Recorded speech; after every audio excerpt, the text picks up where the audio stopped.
It's not quite as cold this morning. I'm only wearing a toque instead of a toque and 3 hoodies. We've got some beautiful sunshine. Temperature today might go up to 36, 37 Fahrenheit. I just so appreciate the sunshine. Ah, what a difference it makes coming out of a cloudy period, overcast period. On my mind this morning, as I was cleaning my glasses, I had this wonderful thought of how nice it would be to have perfect eyesight and vision again. But there were two simultaneous thoughts happening while I was wishing and imagining the beautiful prospect of not having to wear glasses. And that I have the awareness of the two voices in us. And just as I was dreaming and imagining having perfect vision, in my subconscious, the subconscious piped up with, well, that's impossible.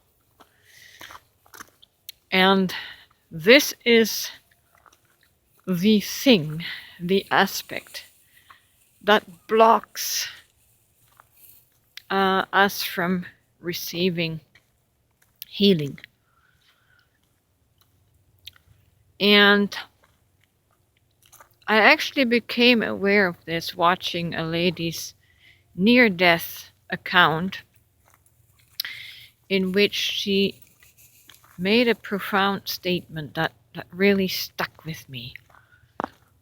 She had died on the operating table as they were trying to remove her cervical cancer. And she said she was clinically dead for 8 minutes, I think. And what she said when she came back, she was told that if she would agree to come back, she would be healed. And she did.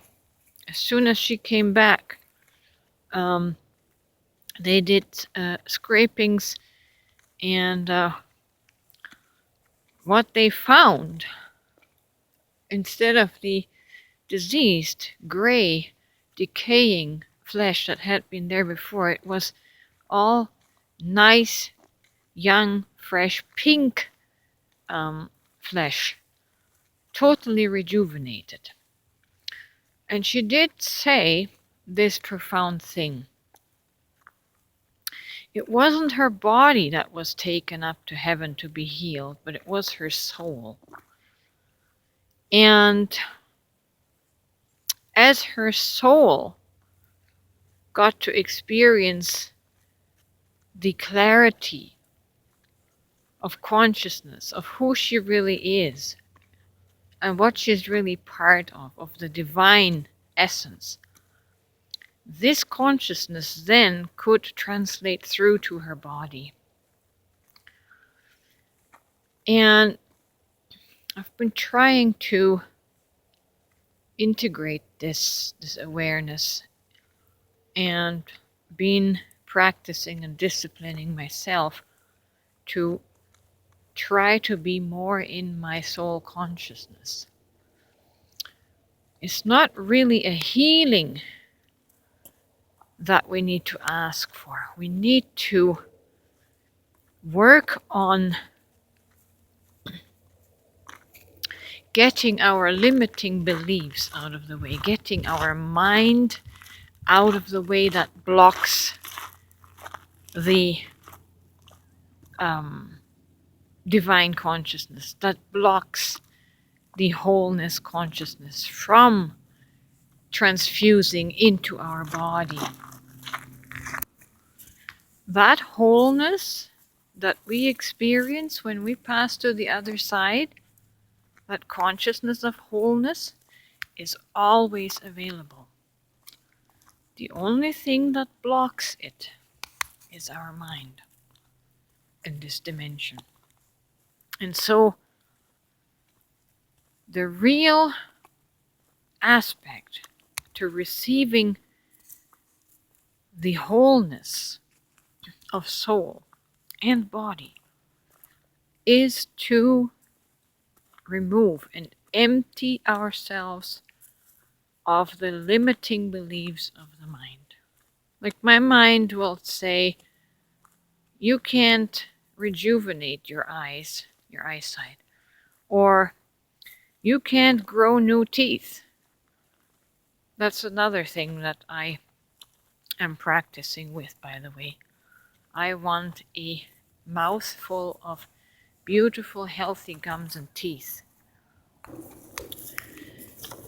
Not dentures, but DNA regenerated teeth. The programming in my mind says that's impossible. I've got to get rid of the programming. That's the only thing that stands in the way. For those who are familiar with the Bible, must be aware of the verse that says, all things are possible to those that can believe, to those that can remove the limiting programming from their minds.